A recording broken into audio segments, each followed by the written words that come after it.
दोस्तों, पिछले एपिसोड में हमने थ्री इडियट्स फिल्म के जरिए एजुकेशन सिस्टम को डिकोड किया था। आपका रिस्पांस देखकर लगा कि यह कॉन्वर्सेशन अब जरूरी है, इसीलिए आज हम एक और एपिसोड लेकर आए हैं जो इस बार आपको एक नई फिल्म के बारे में बताएगा और ये शायद आपके दिल के सबसे करीब भी है।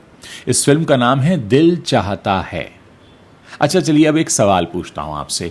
आपकी जिंदगी में कितने ऐसे दोस्त हैं जिन्हें आप रात के 2 बजे कॉल कर सकते हैं बिना किसी रीजन के, जो आपकी बात रात के 2 बजे भी सुनेंगे बिना आपको जज किए, जिनके साथ बैठकर आपने घंटों बात की हो, बिना फोन देखे, बिना घड़ी देखे? अगर एक भी नाम आया है आपके सामने तो आप लकी हैं, अगर नहीं आया तो ये वीडियो आपके लिए है। साल 2001 में फरहान अख्तर ने एक फिल्म बनाई थी। बजट था 12 करोड़ रुपए। किसी को उम्मीद नहीं थी, लेकिन जब यह फिल्म रिलीज हुई तो कुछ ऐसा हुआ जो बहुत रेयरली होता है। लोग थिएटर से बाहर आए और उन्होंने अपने पुराने दोस्तों को कॉल किया, बस यूं ही, बिना किसी रीजन के, सिर्फ ये कहने के लिए कि यार आज तेरी याद आ रही है। दिल चाहता है ने कोई बड़ा सोशल मैसेज तो नहीं दिया, कोई रेवोल्यूशन भी लेकर नहीं आई, कोई इसमें विलन भी नहीं था बहुत बड़ा। इसमें बस 3 दोस्त थे, आकाश, सिड और समीर, और उनकी वो दोस्ती जो हर किसी ने महसूस की या शायद महसूस करने की इच्छा रखी। आज 25 साल बीत चुके हैं, लेकिन ये फिल्म अभी भी उतनी ही रिलेटेबल है, बल्कि और भी ज्यादा रिलेटेबल हो गई है, क्योंकि जो फ्रेंडशिप ये फिल्म दिखाती है वो आज और भी दुर्लभ है। दोस्तों, दिल चाहता है कि दोस्ती जिसमें 3 अलग अलग लोग और एक अटूट बंधन, ये सबसे बड़ी इसकी स्ट्रेंथ थी। ये तीनों दोस्त एक दूसरे से बिल्कुल अलग थे और यही बात इनको जोड़ के रखती थी।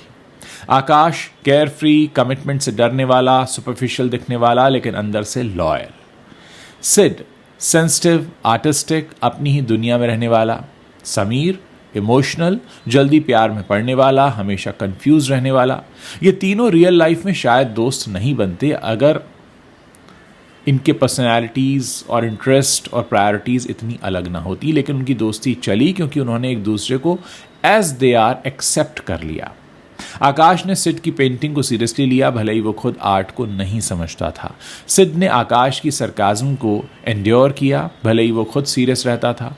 समीर के हर नए प्यार पर दोनों ने उसका साथ दिया, भले ही दोनों को पता था कि ये भी नहीं चलेगा। यही होता है एक्सेप्टेंस, यही है रियल फ्रेंडशिप, और यही वो चीज़ है जो 2026 में सबसे ज़्यादा लोग मिस कर रहे हैं। दोस्त वो नहीं होते जो तुम्हें बदलें, दोस्त वो हैं जो तुम्हें जैसे हो वैसा ही रखें और फिर भी तुम्हारे साथ रहें। गोवा का वो सीन याद कीजिए फिल्म का, और इसे हम आज की रियलिटी से कंपेयर करेंगे। फिल्म का सबसे आइकनिक मोमेंट गोवा में हुआ। तीनों दोस्त बिना किसी प्लानिंग के निकल पड़े। कोई आइटिनरी नहीं थी, कोई इंस्टाग्राम स्टोरीज का प्लान नहीं था, तब तो इंस्टाग्राम होता नहीं था, कोई कंटेंट बनाना है इसका भी प्रेशर नहीं था, बस इकट्ठे हो गए और चलो। आज 2026 में अगर कोई ये कहे कि यार कल गोवा चलते हैं तो क्या होगा? पहले आप व्हाट्सएप ग्रुप बनाएंगे, फिर डेट्स निकालने में वक्त आपका जाएगा, किसी की ऑफिस लीव होगी नहीं होगी, किसी का EMI होगा, किसी का बच्चा होगा, किसी को ये spur of the moment trip उसको प्रैक्टिकल नहीं लगेगा, और फिर गोवा ट्रिप हमेशा के लिए एक व्हाट्सएप मैसेज का हिस्सा शायद बनकर रह जाए। ये दोस्तों कोई आलसपन नहीं है, कोई लेजीनेस नहीं है, ये रिस्पॉन्सिबिलिटीज़ हैं, रियल रिस्पॉन्सिबिलिटीज़। लेकिन इस प्रोसेस में हमने जो खोया है वो है स्पॉन्टैलिटी। ये दोस्तों कोई लेजीनेस नहीं है, ये आलसपन नहीं है, ये असल ज़िंदगी की रिस्पॉन्सिबिलिटीज़ हैं, लेकिन इस प्रोसेस में हमने जो खोया है वो है स्पॉन्टैनिटी। वो एबिलिटी जो दिल चाहता है कि तीनों दोस्तों के पास थी। ज़िंदगी को सीरियसली लेने से पहले ज़िंदगी को जीना शुरू करो। सोशल मीडिया फ्रेंडशिप का नया दुश्मन बन गया है दोस्तों। दिल चाहता है 2001 में आई थी, सोशल मीडिया उस वक्त था नहीं। उस वक्त अगर दोस्त से मिलना होता था तो फिजिकली आपको जाना पड़ता था, कॉल करनी पड़ती थी, एक दूसरे के घर पर जाना पड़ता था। कनेक्शन आपका एफर्ट मांगता था और इसीलिए वो कनेक्शन वैल्यूएबल था। आज हमारे पास इंस्टाग्राम है, व्हाट्सएप है, स्नैपचैट है, हम टेक्निकली हर वक्त कनेक्टेड तो हैं, लेकिन क्या हम एक्चुअली कनेक्टेड हैं? रिसेंटली एक स्टडी हुई जिसमें निकलकर सामने आया कि ऐसा है नहीं, दोस्त अब कनेक्टेड नहीं है। 2023 में US सर्जन जनरल ने लोनलीनेस को एक एपिडेमिक डिक्लेयर किया। इंडिया में भी अर्बन यूथ में लोनलीनेस का क्राइसिस है। हम सबसे ज़्यादा कनेक्टेड जनरेशन हैं, लेकिन साथ ही हम सबसे ज़्यादा अकेले भी हैं। सोशल मीडिया ने फ्रेंडशिप को एक परफॉर्मेंस बना दिया है। अब दोस्ती वो नहीं जो फील होती है, दोस्ती वो है जो दिखती है। बर्थडे पर पब्लिक पोस्ट हुआ या नहीं हुआ, ट्रिप पर रील्स बनी या नहीं बनी, बेस्ट फ्रेंड फॉरएवर स्टोरीज डाली गई या नहीं, लेकिन अंदर जब सच में बुरा वक्त चल रहा हो तो वो व्हाट्सएप ग्रुप अचानक साइलेंट हो जाता है। सोशल मीडिया पर हमारे हजारों दोस्त हैं, लेकिन रात के 2 बजे जब रोना आए तो हम किसे कॉल करें? सिड और टारा, ये फिल्म में वो रिलेशनशिप था जो दिल चाहता है ने बड़ा डिफरेंटली दिखाया। दिल चाहता है का एक और एंगल जो बहुत रेयरली डिस्कस होता है, सिड और तारा की रिलेशनशिप। एक 23 साल का लड़का और एक अपनी से बड़ी औरत के साथ, विमेन के साथ, वो बॉन्ड जो रोमांटिक नहीं था लेकिन उससे भी कहीं ज़्यादा डीप था। सिड तारा के साथ इसीलिए कंफर्टेबल था क्योंकि तारा ने उसे जज नहीं किया, उसकी पेंटिंग्स को सीरियसली लिया, उसके बारे में वो सब कहा जो शायद उसके दोस्त नहीं कह पाते थे। ये एक मेंटोर फ्रेंड रिलेशनशिप था और ये बताता है कि रियल कनेक्शन एज, जेंडर या बैकग्राउंड नहीं देखता। आज हम ऐसे कनेक्शन से डरते हैं, लोग क्या कहेंगे, ये रिलेशनशिप क्या है, इसको क्या नाम दें। हम हर रिलेशनशिप को एक डिफाइंड बॉक्स में रखना चाहते हैं और इस प्रोसेस में हम वो कनेक्शंस मिस कर देते हैं जो हमें सबसे ज़्यादा ग्रो करा सकते थे। 25 साल की दोस्ती आज नहीं होती। दिल चाहता है हमें तीनों दोस्त कॉलेज के बाद अलग हो जाते हैं, अलग अलग शहरों में हैं, अलग अलग जिंदगियां जी रहे हैं, लेकिन जब सिड को ज़रूरत पड़ती है तो आकाश ऑस्ट्रेलिया से वापस आता है, बिना सोचे, बिना किसी कैलकुलेशन के। आज ये पॉसिबल है, प्रैक्टिकली शायद नहीं, लेकिन इमोशनली क्या हम ऐसी फ्रेंडशिप के लिए रेडी हैं? क्या हम किसी के लिए इतना इनकन्वीनियंस हमें अगर हो तो हम उसे एक्सेप्ट कर पाएंगे?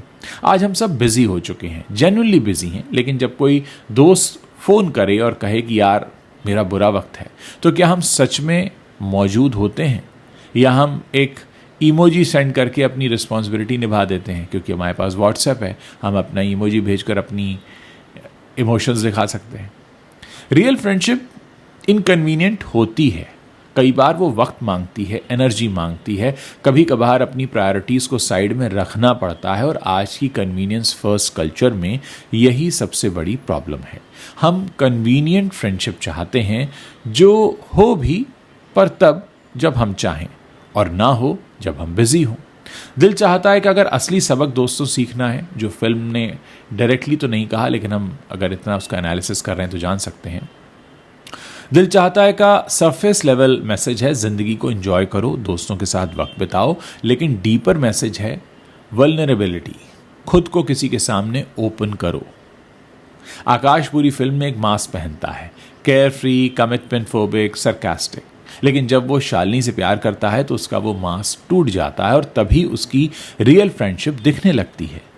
सिड की वल्नरेबिलिटी उसकी पेंटिंग्स में थी, वो जो दुनिया को वो दिखाने से डरता था। समीर की वल्नरेबिलिटी उसकी हर नई मोहब्बत में थी।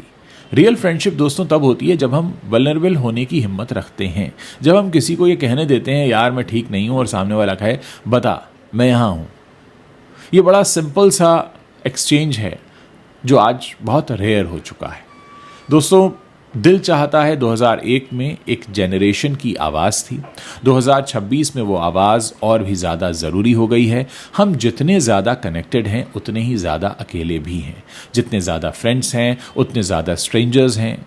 आज अगर इस वीडियो को देखकर आपके दिल में कुछ हो रहा हो तो एक काम कीजिए, उस दोस्त को कॉल करिए जिसे आपने आखिरी बार कब कॉल किया था आपको याद ही ना हो, बिना किसी रीज़न के, बस ये कहने के लिए कि यार तेरी याद आ रही थी।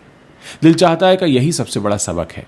लाइक करें अगर दिल चाहता है आपकी फेवरेट फिल्मों में से एक है, शेयर करें अगर आप उस किसी दोस्त को अपनी याद दिलाना चाहते हैं या उससे कहना चाहते हैं कि यार इस फिल्म के बारे में सुना तो तेरी याद आ गई। दोस्तों हम कोशिश करेंगे कुछ और ऐसी एनालिसिस आपके लिए लेकर आते रहें और आप भी हमें बताते रहिए कि क्या आप इस तरह के कंटेंट को पसंद कर रहे हैं, क्योंकि आपका बताना हमें कहीं ना कहीं प्रोत्साहित करेगा, इनकरेज करेगा और भी ऐसी एनालिसिस आपके लिए लेकर आने के लिए। Thank you.